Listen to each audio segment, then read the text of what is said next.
Good afternoon, everyone. Before we get started on the webinar itself, we have a few housekeeping items to go through. Please ensure that you keep your mic and camera turned off to ensure the best experience for all. If you're not sure how to do that, you hover your mouse over the bottom of the window. There should be a microphone icon, and you need to click on that so a red line goes through. If you experience any problems with the audio or video connection, please make us aware of these by posting in the chat windows, and one of our technical team will do what they can to help you. There will be an opportunity for questions at the end of the webinar, but if you have questions for the presenter as we go through, please post these in the chat window and we will bring them to the attention of the presenter. We aim to finish the presentation at 3 o'clock, followed by 15 minutes for question and answer. We are recording this webinar. The recording, slides and chat transcript will be available in the webinar archive on the UCAT website and will be posted there over the weekend. So it's a bright and sunny welcome to the March webinar of the 2022 webinar series, Tutoring Matters. My name is Claire Zawada. I'm an Associate Professor at Birmingham City University and a member of the Community Engagement team at UCAT. Today's webinar is titled, It's All Greek to Me, Decoding Cross-Cultural Communication on Campus.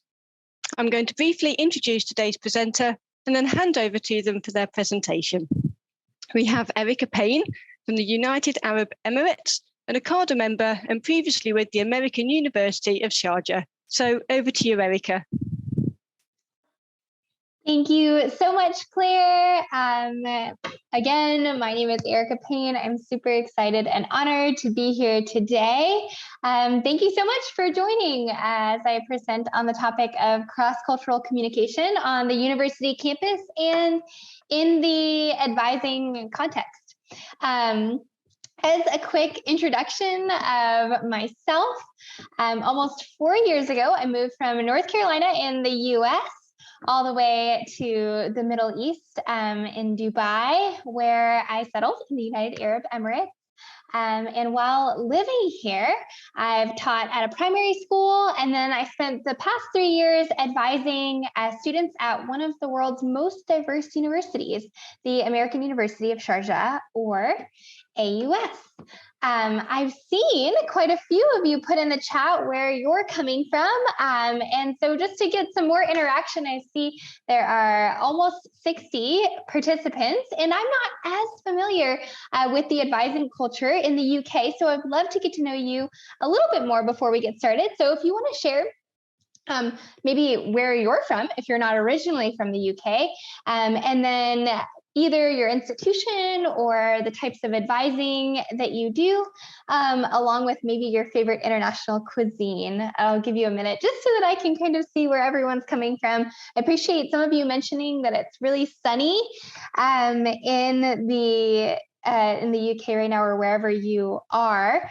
It's also really sunny in the desert, as you might imagine, which is maybe less familiar for a lot of you. So yeah, I'd love to see some introductions.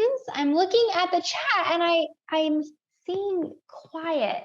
I don't know if it's because there's shyness or if I'm doing something wrong. There we go. Hi, Danae. Nice to meet you. I will be asking for lots of engagement throughout this webinar. I don't want you to fall asleep. Oh, someone loves Thai cuisine. I love it. Awesome. Nice to meet you. Yes, anyway, it's very sunny in the UAE. Today it was in the 40s. So also incredibly hot for March, which is not unusual, unfortunately. I'm glad that it's sunny though, because where you are, it's a little bit more rainy normally.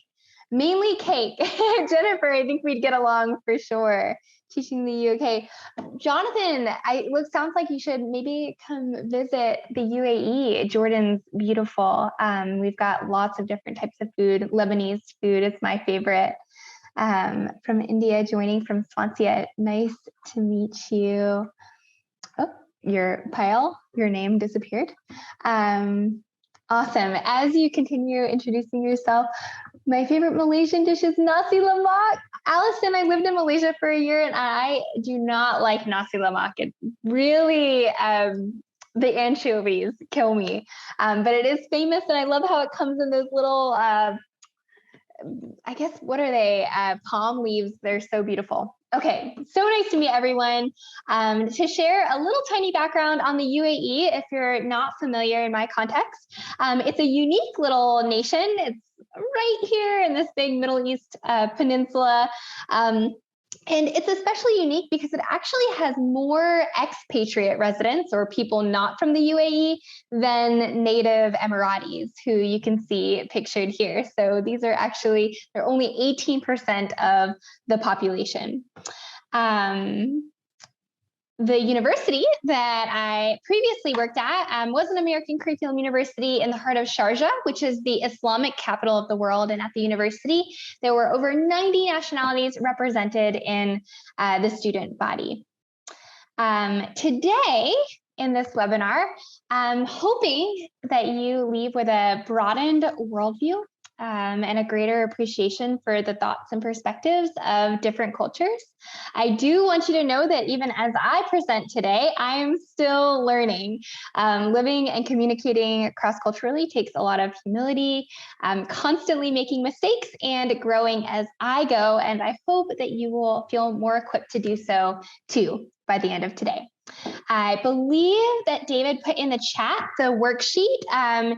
If you would like to follow along, if it would be helpful, there are also links to resources that I'll mention throughout the webinar. So if you want to kind of open it up in a PDF next to you, feel free to do that or reference them later. And maybe, David, if you're still here, you could plop that in the chat. It might be helpful. So today we'll start with a warm-up, then we'll move on to some important terminologies, and we'll do an activity with some discussion time, which we'll mostly do in the chat. So I appreciate all of the participation in the chat. And then we'll close with some practical suggestions, which hopefully you can take back to your campus and communities and contextualize as need be. So for the warm-up, I'm going to read you an insightful poem by Rudyard Kipling, who you may have heard of, is actually an English journalist. And the poem is called We and They. You can follow along on the presentation, or it's also on the worksheet if you've been able to download it. If you were here earlier, you might be able to scroll up in the chat to send it. I've got a little too much going on my screen to send it right now, but I could also send it at the end. All right. Yeah, let me see. If you just give me a quick second. I don't know if David is here. I can try and send it over. Hold on.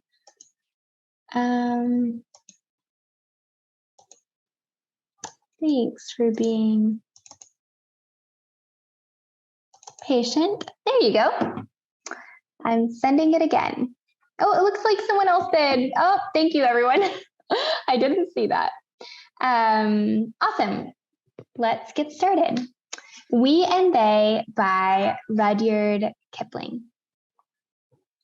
Father, mother, and me, sister and auntie say, all the people like us are we, and everyone else is they. And they live over the sea, while we live over the way. But would you believe it, they look upon we as only a sort of they. We eat pork and beef with cow horn-handled knives. They who gobble their rice off a leaf are horrified out of their lives. And they who live up a tree and feast on grubs and clay, isn't it scandalous? Look upon we as a simply disgusting they. We eat kitcheny food. We have doors that latch. They drink milk or blood under an open thatch. We have doctors to fee. They have wizards to pay. And impudent heathen, they look upon we as a quite impossible they. All good people agree, and all good people say, all nice people like us are we, and everyone else is they. But if you cross over the sea instead of over the way, you may end by, think of it, looking on we as only a sort of they. That is We and They by Rudyard Kipling. I hope that you enjoyed it. If you hadn't heard it before or that it was a refresher, if you have, feel free to look back on it as you wish. But I wanted it to get us warmed up by reflecting a little bit. And so I have some questions. First, what are some of the cultural elements that were addressed in this poem? Feel free to look back on the presentation, or the worksheet rather. What were some of the cultural elements that were mentioned? Yeah, different ways of eating, for sure, with their hands, with forks and spoons. Different ways of living, the type of house they live in. Sure. Yeah, medical care. Who do they go to when they're sick? What are they wearing? Lots of different differences expressed in the poem.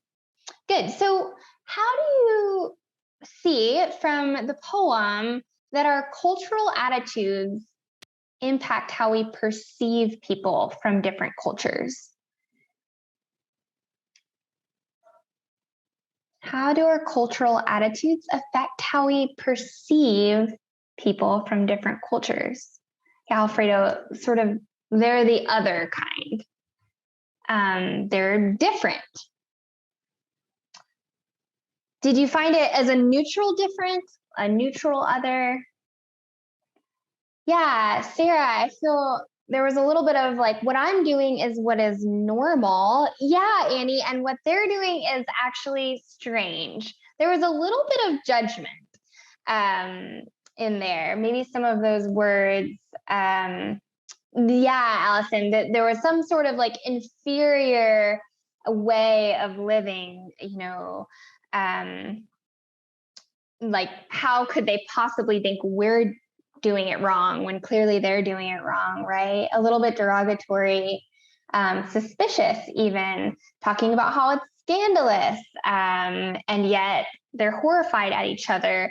The words maybe gobble their rice off a leaf has sort of like an animal connotation, definitely negative, because they're looking at the way that they're eating. Yeah. Mm-hmm. For sure. I'm looking at some of these comments. Good. Yeah. So definitely we're warmed up. As we go on to what's next, Will, we're actually going to talk a lot about Eastern versus Western cultural values. But I just want you to think, reflect on an experience that you've had that challenged some of your cultural assumptions. Maybe you've met someone who did things differently than you do because they came from somewhere differently. Maybe it's a family member or a colleague. If you haven't had this type of interaction yet, it's likely coming because we've got international students or students from different races, regions, families, immigrant descent. So you're likely to come across someone with different values from your own, which is why it's so important for us to begin this reflection and really identify what our underlying values are. So thanks for participating in that warm up. Hopefully everyone's brain is now warmed up on the topic. And before we move forward in any activity or discussion, I do want to lay out some important definitions. So the first one is culture. Obviously, culture is a complex term, but broadly defining it as the sum of diverse elements, including things like belief, values, typical norms, taboos, and attitudes. These are all an integral part of who we are and why we do what we do. Next is probably a familiar term, ethnocentrism. This is the belief that in the intrinsic superiority of one's own culture, their own language, or their ethnic group, which quite a few of you identified as sort of apparent in the poem, right? This ethnocentrism. In this picture, the man in the suit is a good example of someone who sees their professional culture, in this case, suit and tie, as superior to this man's traditional dress. Many of our subconscious ethnocentric tendencies are conditioned based on our cultural patterns, which is our next term. Before talking about cultural patterns, though, I want to take care to keep these distinct from stereotypes. A stereotype overgeneralizes, it exaggerates, it oversimplifies a people group, and it also tends to have a negative connotation.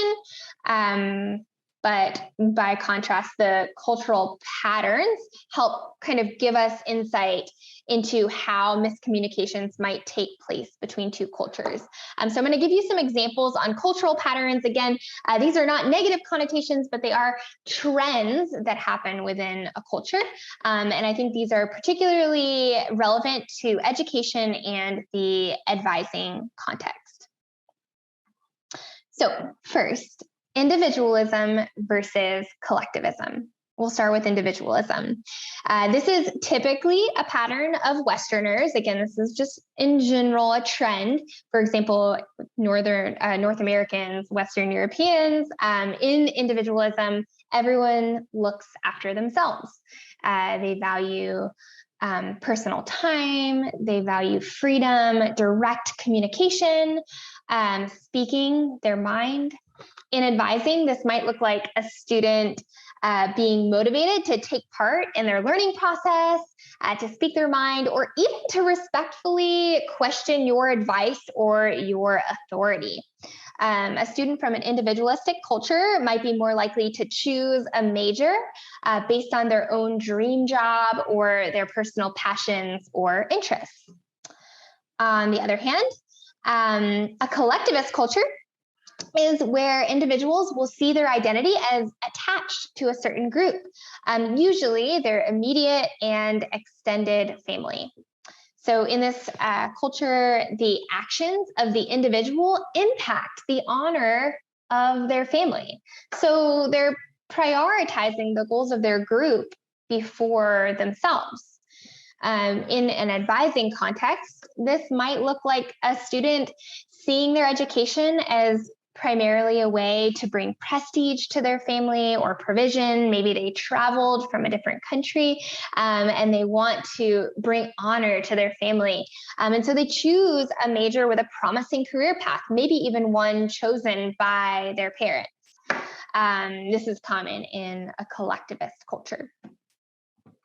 I see a few of you wondering where the link to the worksheet is. It's kind of a downloaded message. A few of you had sent it earlier, so if you're able to send it again, yeah, that would be awesome. It's just a PDF to download.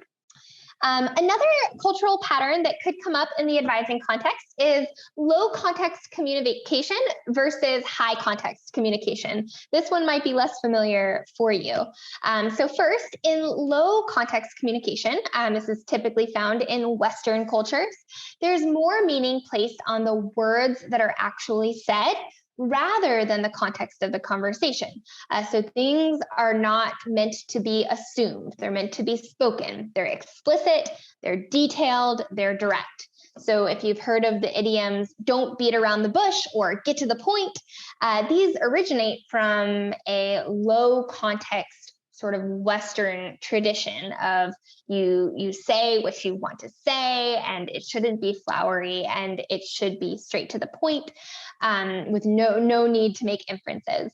In advising, you might see this when you email a student, for example, and you're very explicit. There's no, hi, how are you? How's your family? You just kind of email them and tell them what needs to happen. Just very, succinct, one sentence email, you're failing this class, or you must meet with me on this day. Very to the point, low context, nothing needs to be inferred. On the other hand, high context communication requires this goal to maintain harmony, and what it's called saving face, and making sure that what you say honors the other person and never makes them feel any shame at all. Often the message is inferred based on the relationship and not mentioned explicitly.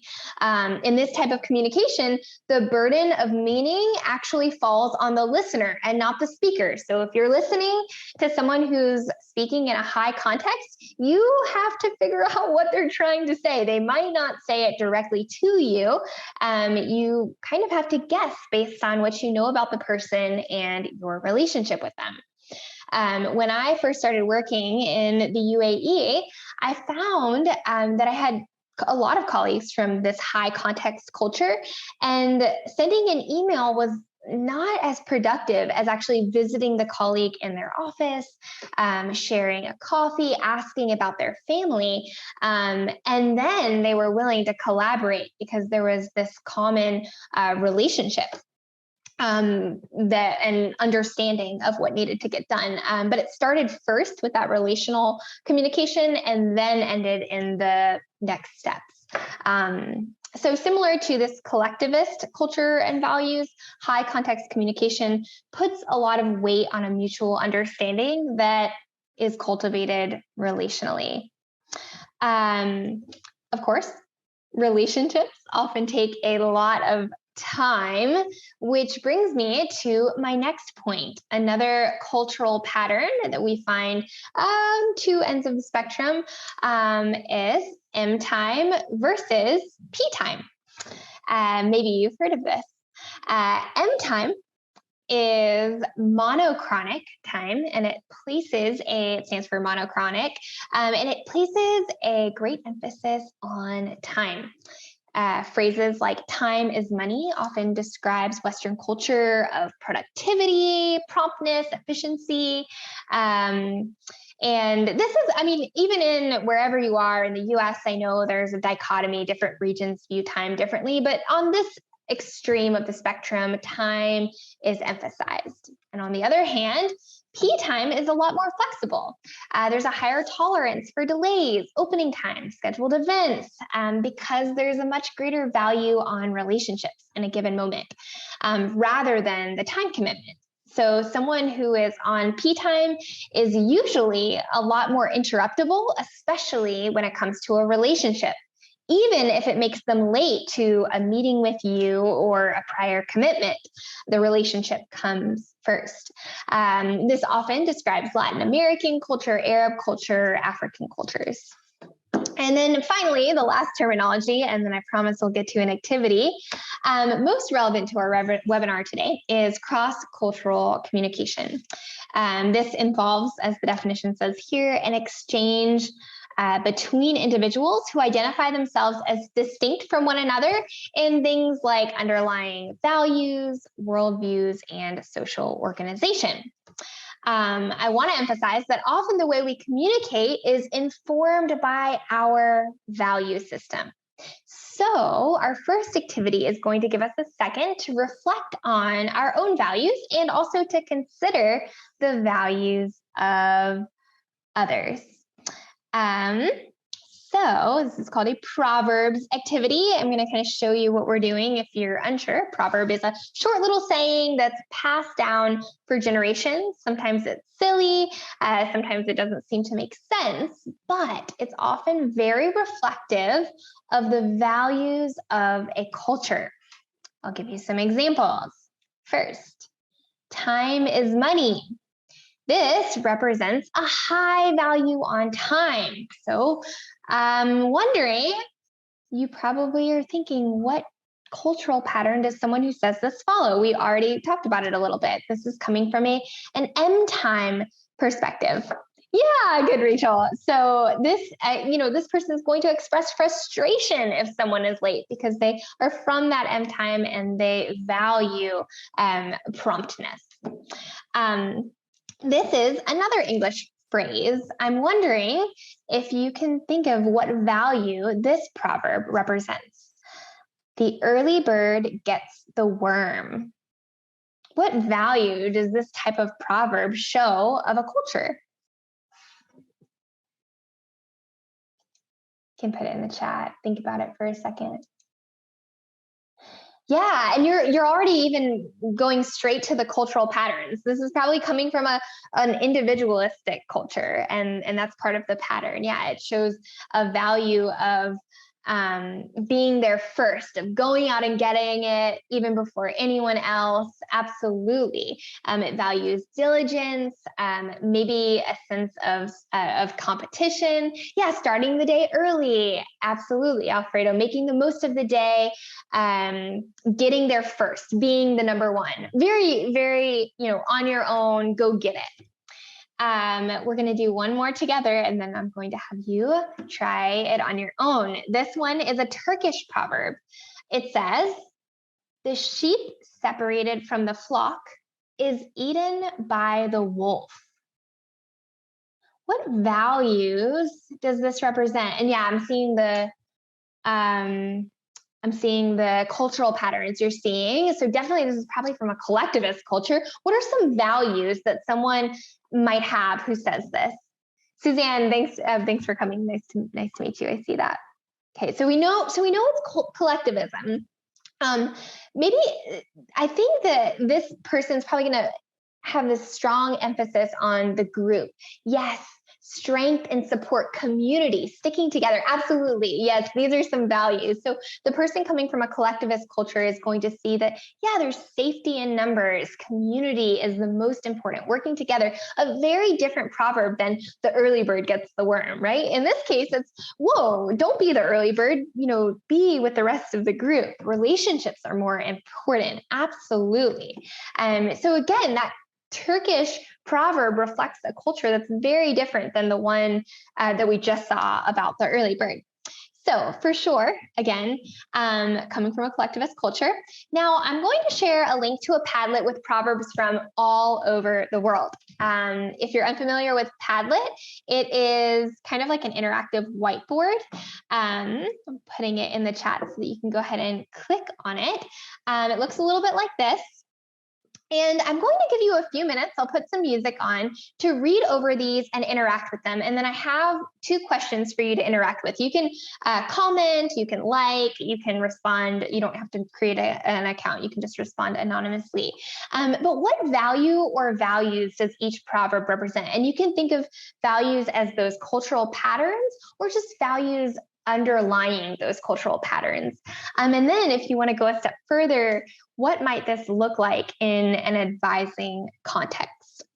So I'm going to give us, let's see, I think maybe 3 minutes or 4 minutes to work on this. I'll put some music on and just read through them, interact with them. Some of them are more difficult than others.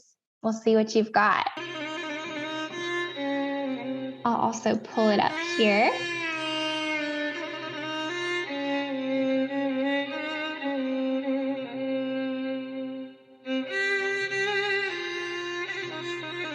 It's a little sad, this music. There we go.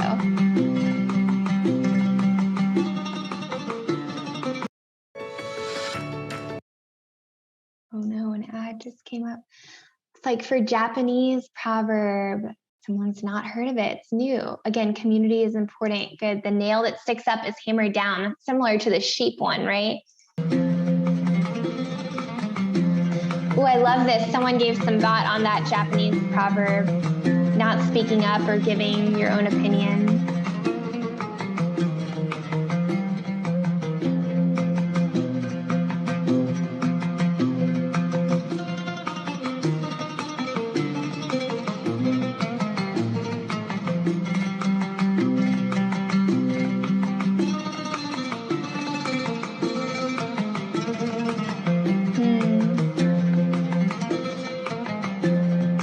Wow, lots of thoughts.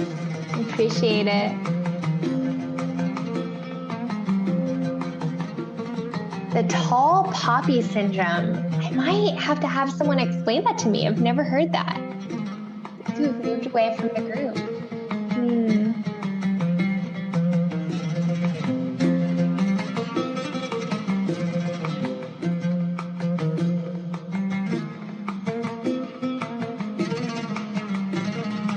Wow, this Chinese proverb, some insight. Openness encourages interaction.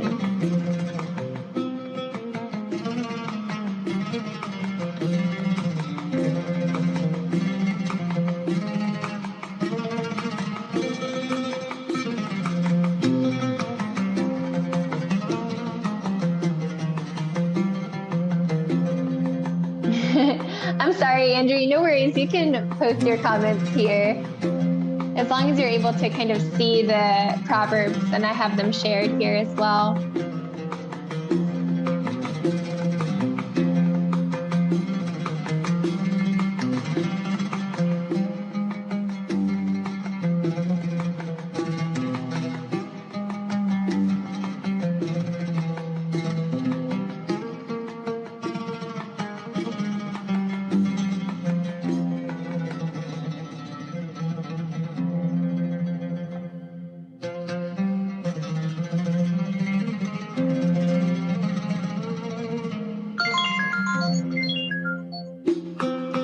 All right, that is my timer.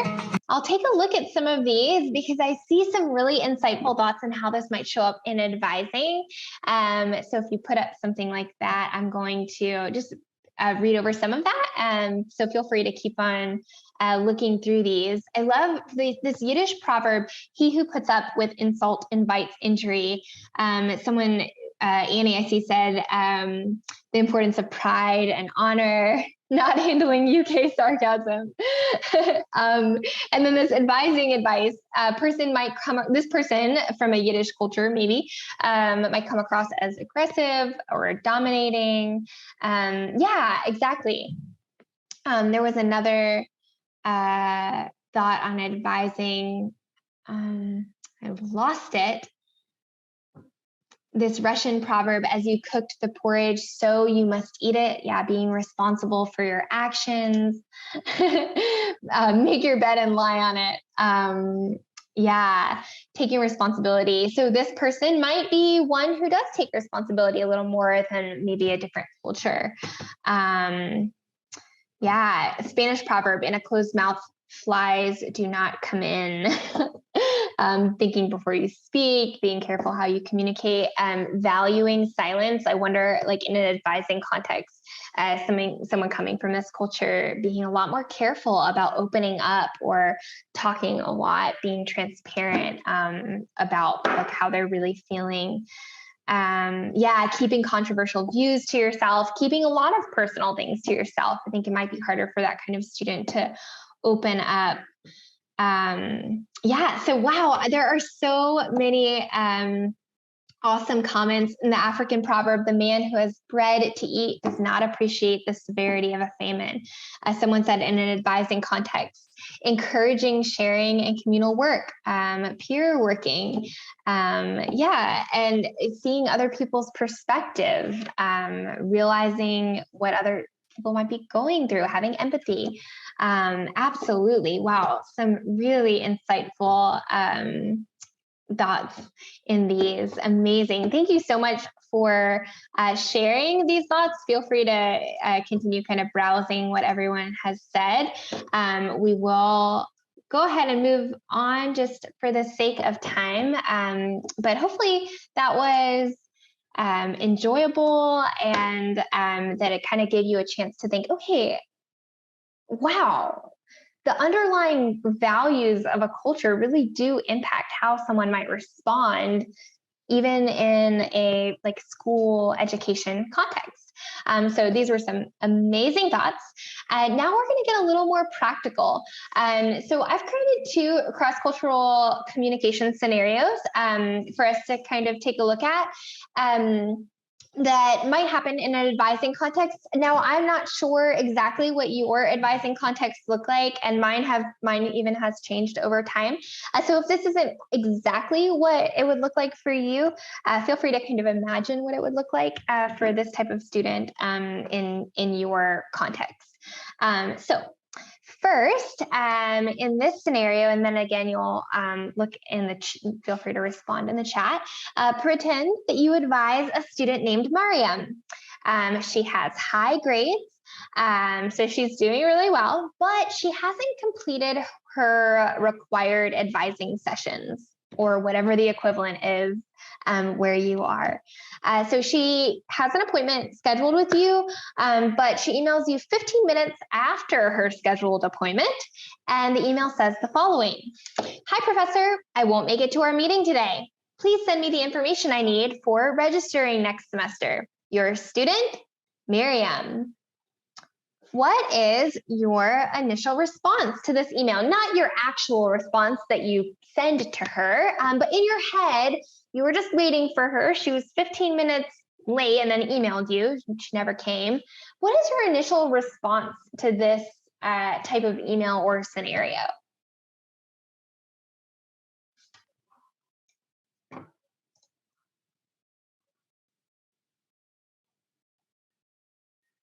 I appreciate the honesty. Yeah, frustration. This was rude. I wonder what happened. Hope she's okay. I'm kind of annoyed. This was my time. I waited for her. Maybe you even planned the session. Disappointed, wasted a time slot. Yeah, absolutely. David, you're already thinking like open mind, what issues have come, and that's going to bring us to our next. But maybe, yeah, the etiquette. Like, what is this email? I won't make it to our meeting today. Why? Karen says, I'm relieved I have stuff to do.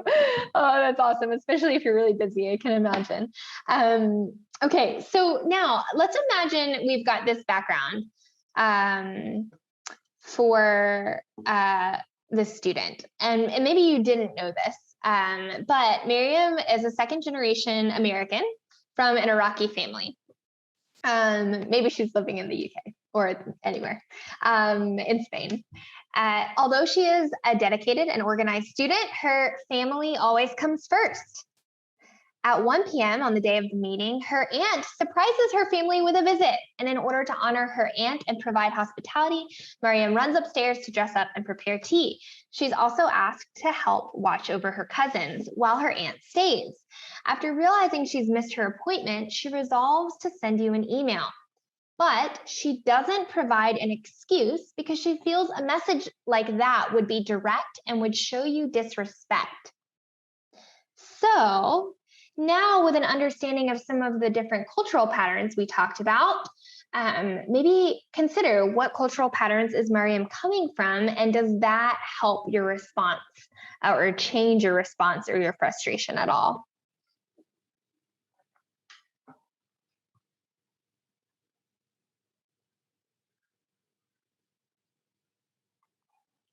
Harpreet says it does change his thoughts.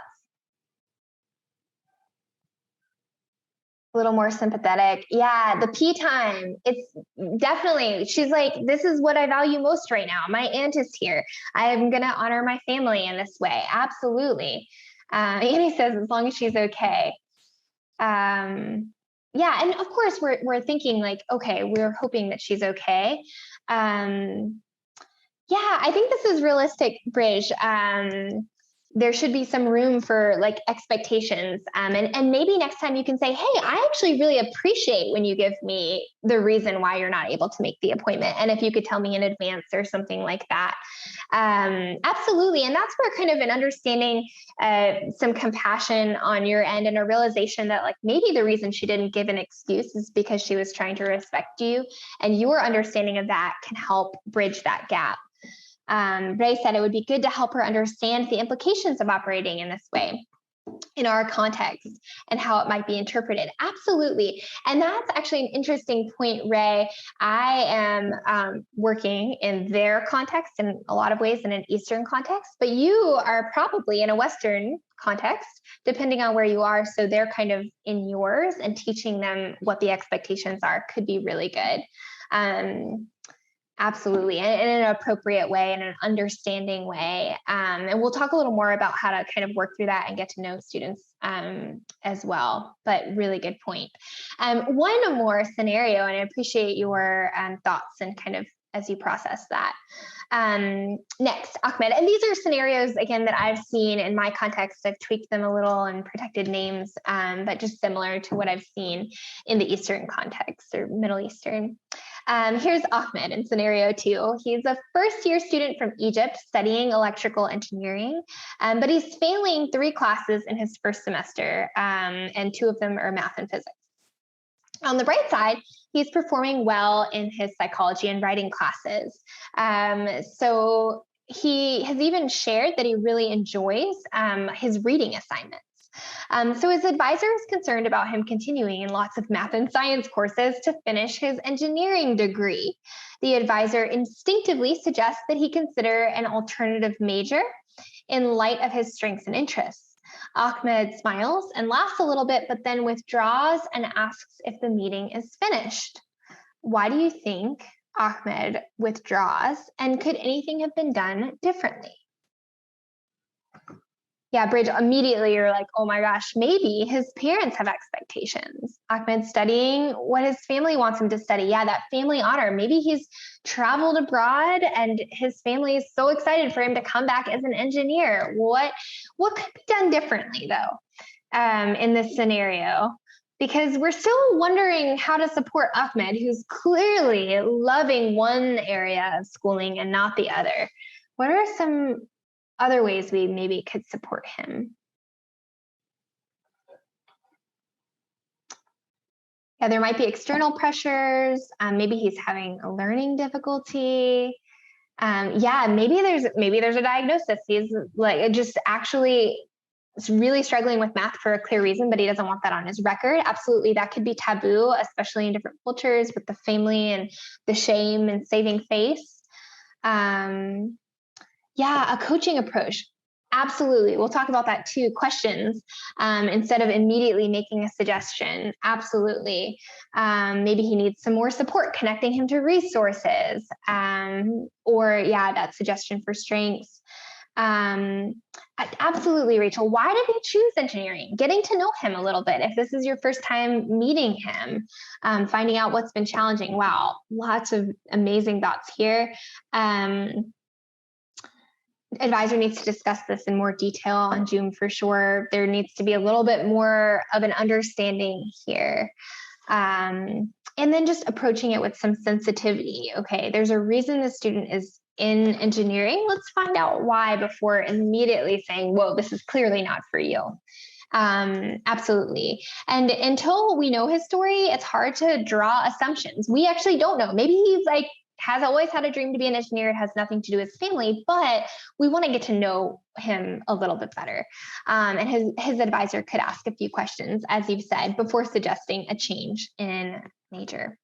Awesome. Thanks so much for participating in the chat. So let's talk about next steps going forward. Yeah, absolutely. He could just be happy with passing these and getting by. Now, cross-cultural communication is extremely complex. We didn't just cover it in 45 minutes. This is a starting place, but I do hope that these next steps will equip you a little bit better to converse on your diverse campuses and contexts. So first, in order to communicate more effectively with others, it's important that we increase our cultural awareness, which we've done today a lot. I love this quote. It says, because communication is much more than the exchange of words, speakers must also be aware of the larger social picture of any interaction. Edward Hall, he's famous for his book Beyond Culture, which is in the resource list on the worksheet, compares culture to an iceberg, like you see here, where what we see is how people behave, maybe how they send an email or what they say in a one-on-one session. But what we don't see are the values and the thought patterns, those cultural patterns and worldviews that are driving that visible behavior. So growing in our knowledge of these different values and worldviews, it helps us to better understand communication behaviors of our students and even of our colleagues that we work with from different cultures. However, an isolated increase in this knowledge without any change in our own behavior or how we're responding is kind of questionable, right? We can be culturally aware and still culturally insensitive. And so it's important that we don't just become competent in knowing someone else's culture, but that we're becoming lifelong learners. So it's best, as I mentioned at the very beginning, to consider an approach of cross-cultural humility, which includes some personal self-reflection and then lifelong learning. So to start, here are a few ideas to conduct critical self-reflection. First, if you haven't considered where you land on some of these cultural patterns on M time and P time and collectivistic and individualistic, I've linked a worksheet that you can use as a resource that kind of has a spectrum for each of them and helps you to see where you fall. And it'll help you to map out your cultural orientation. You can do this even with like your team at work or with some friends, but it might be fun to do as colleagues getting to know each other. Next, when you encounter challenging scenarios, maybe with a student from a different culture, like the ones we talked about, it's important to take some time to reflect on it. If you get an email from a student that's frustrating, wait a minute, let me think for a second. Is this person coming from a different place than I'm used to? So acknowledge the values that might be driving this clash in perspectives and give the benefit of the doubt. We don't know for sure if Miriam was, trying not to be disrespectful by not giving an excuse, but giving her that extra kind of grace, knowing that you're still getting to know her. And then lastly, considering the proverbs that we discussed, but then also the ones that you grew up hearing. Maybe think of a few proverbs that you remember hearing from your parents. How are these? And I saw actually several of you said, I agree with this proverb on the Padlet. And so, okay, awesome. You're like, I agree with that. What is that saying about the values that you have? And the ones that you disagreed with, what if you came in contact with a person who loves those values? So just considering the proverbs and the values that underlie your behaviors will help as you're interacting with other students. And then my favorite part of cultural growth is the lifelong learning. It's important as a lifelong learner for you to relinquish the role of expert. Normally, you're sitting in the expert seat. You're the one helping students, supporting students, but actually becoming a student of the students is important in this context. So here are a few ideas. One, attend an event or an activity. It could be an international group on campus if you've got a physical campus that does that. Maybe it's just in your community. Events surrounding holidays usually welcome outsiders.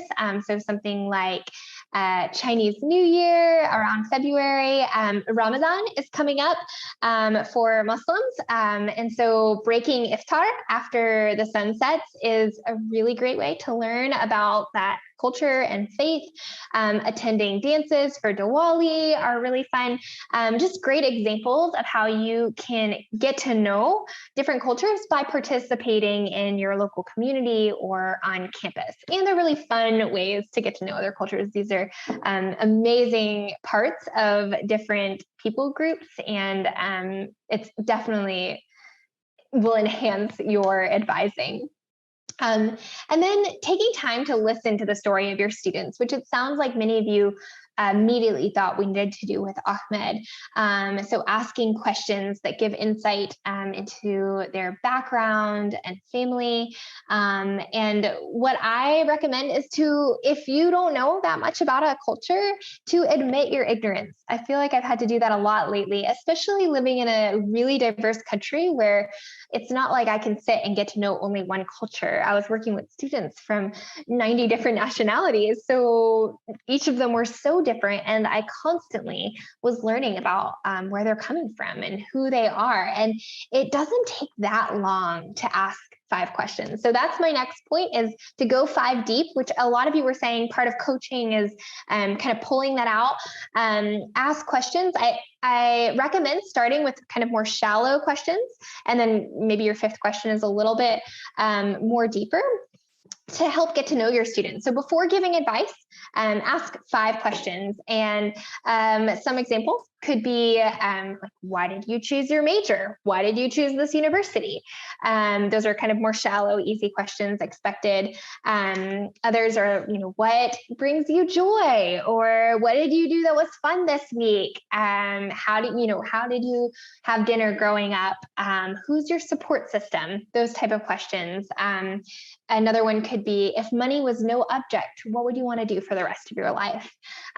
So these are again, like shallow questions, going a little bit more deep, just to get to know them a little bit, to make them feel more comfortable. And they don't take long typically, but it definitely helps to solidify that relationship, and it teaches you about who that student is. Of course, if a student is not comfortable sharing, then we need to respect their boundaries, or their privacy. Maybe they're from a culture where they're told to be more silent, and it'll take time. So if they're not comfortable sharing, that is okay too. And it brings me to my last point, which is for us to continually read and grow. I'm listing 2 resources here, and there are some more on the worksheet that can be accessed with little time commitment. Foreign to Familiar is a tiny little book, but a great resource if you're working in a diverse context or in a context different from your home culture.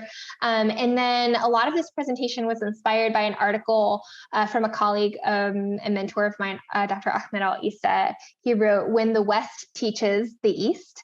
And it's a short article, but it gives some really good perspective on different cultural patterns. And then he kind of polled some remarks from students in from different nationalities on how they felt uncomfortable by things that the Western teachers did, Western professors and staff and faculty. So I think it was really eye-opening for how words that we say and actions that we do can really impact students. And this is a free article available on ResearchGate. I think I linked it in the PDF. No worries, Allison. Nice to meet you. Thanks for participating. And that is actually me wrapping up.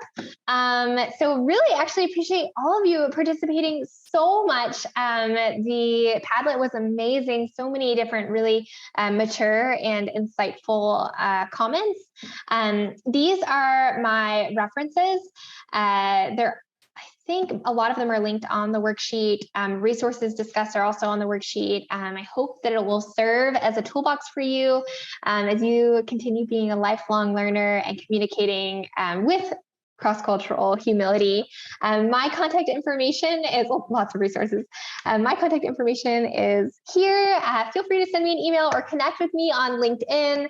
And absolutely, it was my pleasure. I'm available if you have any questions. Thank you, Erica. That was a thought-provoking presentation with some engaging discussion. I'm sure that will be really interesting to our members. And as Erica said, we are turning again to the chat window, which I know has been very active during this session. And we'll take any questions. So if you've got a question or an observation that you would like to make, then please do type it into there for the attention of Erica. Thanks, Claire.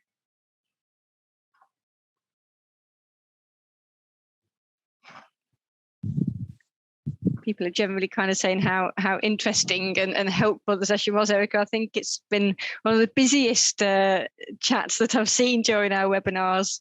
Oh, I'd love to hear that. I appreciate it. I was an elementary school teacher, so I like to have constant interaction. So I know that no one fell asleep.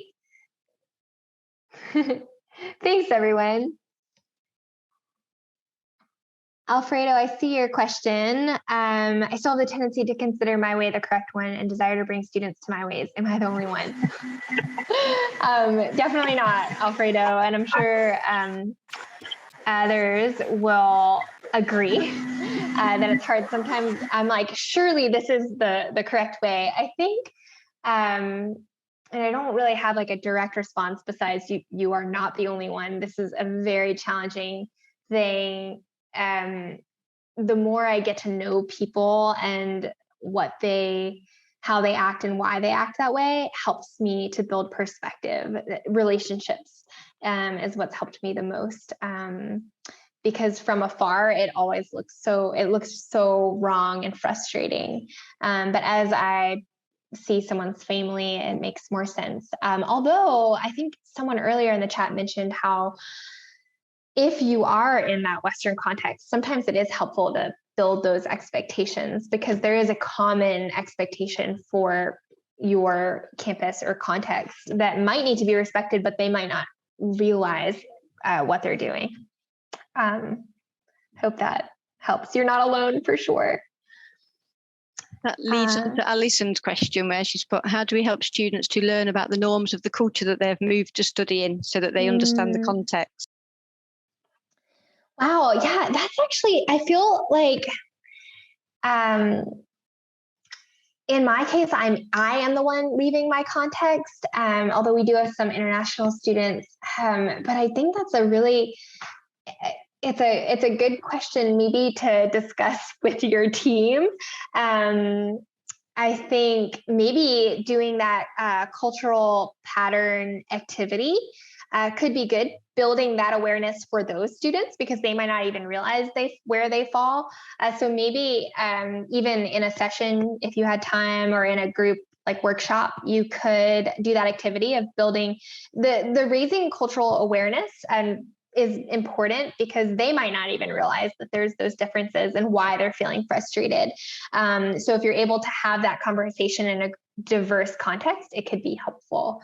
So yeah, use that worksheet. It's a free resource online for mapping your cultural patterns, and could help with conversation. Of course, a workshop or presentation about the culture is there, but I think having some interaction is really valuable.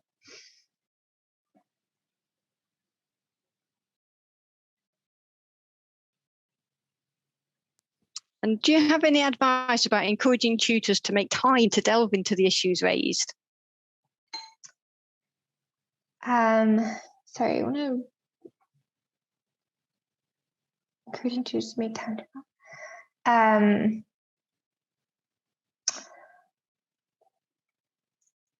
encouraging them to make time. I guess doing the things that I had recommended. I know time is really tough. I think incorporating some of this, even with your family, like maybe outside of work time, could be a time where you go out into your community and get to know other cultures, and making it part of like your families, if that's part of it. Within the workplace, even celebrating on campus could be good. I'm not sure I understand exactly the question, but I guess if other people are having trouble seeing why this is important, that's tough. I think building like conversations about what's going on, and being a leader in that. I'm sorry, that's a hard question, Will. How to make someone motivated about something that they're not otherwise motivated to learn about. That's tough. Thanks, Erica. Juliet has put an interesting question. How do you approach the cultural differences on cases of undesirable behaviour, e.g. actions that some cultures will frame as harassment? Wow, these are tough questions. Man, I do not feel equipped to respond adequately. So forgive me, I'm doing my best. But this is, and I do really, please, if you have some insight and you're in the chat, feel free to respond. In cases of undesirable behavior, we had a student code of conduct as far as like respect, and the student code of conduct, although we were in the UAE, there were like elements of it that were definitely like Islamic values, and there were elements of it that were Western, but the goal was that the campus was a safe place for students. And so that fell, like students who were, maybe this was part of their culture, but who were clearly like disrespecting other students or making them feel unsafe or harassed, that does need to be addressed by maybe a department on campus, maybe in a sensitive way. I don't know if you have like a code of conduct person on campus, but maybe that person should be aware of like the culture this student is coming from. But if the goal of the university is to be a safe place, like that needs to be above. I would say, my opinion would be that needs to be above a student doing undesirable behavior. Thanks, Erica. You're certainly getting some tough questions today. I know, these are so, I mean, just these are discussion questions, much more than a quick answer for sure. They're brilliant questions, though. I mean, they're good. I really appreciate the thoughts, but wow, hard questions. We have had some comments relating to widening the conversations around the faculties and incorporating this into the training that we do for personal tutors. Yeah, I'm seeing that. What about incorporating some of this interpersonal tutoring training? And maybe that's like a suggestion. I think maybe Rachel, that's a suggestion, but could be like part of the HR transition. Actually, part of my HR transition was a little bit of like, hey, get to know this culture a little bit. You need to do these things in order to respect what's going on here. So I think that these questions, maybe if you're here, you are the leader to go back to your campus and say, hey, this is something we should think about. And maybe we should like build this as part of our system, like initiating that. And you can start with like having them read an article, like the one that I linked, or a small book. The Foreign to Familiar book is an extremely like short little read that you could do like as a book club, or even as like an assigned reading. It's super short. You could read it in like an hour and a half, but it could be a good discussion book on campus, even if it were voluntary. Maybe like there was some incentive to do that, but it could be initiated. Thank you, Erica. So I think we've come to the end of our webinar now. So thank you to everyone who attended today, everyone for their comments on the chat, and of course, thank you to our presenter, Erica. We'll be taking a break during April for our annual conference, and so our next webinar is on the 19th of May, where the UCAT Special Interest Group will present on the work UCAT is doing to make open educational resources available to support personal tutoring. Please keep an eye on our media channels for further details and notifications of when booking is open. Enjoy the rest of your sunny afternoon, and goodbye.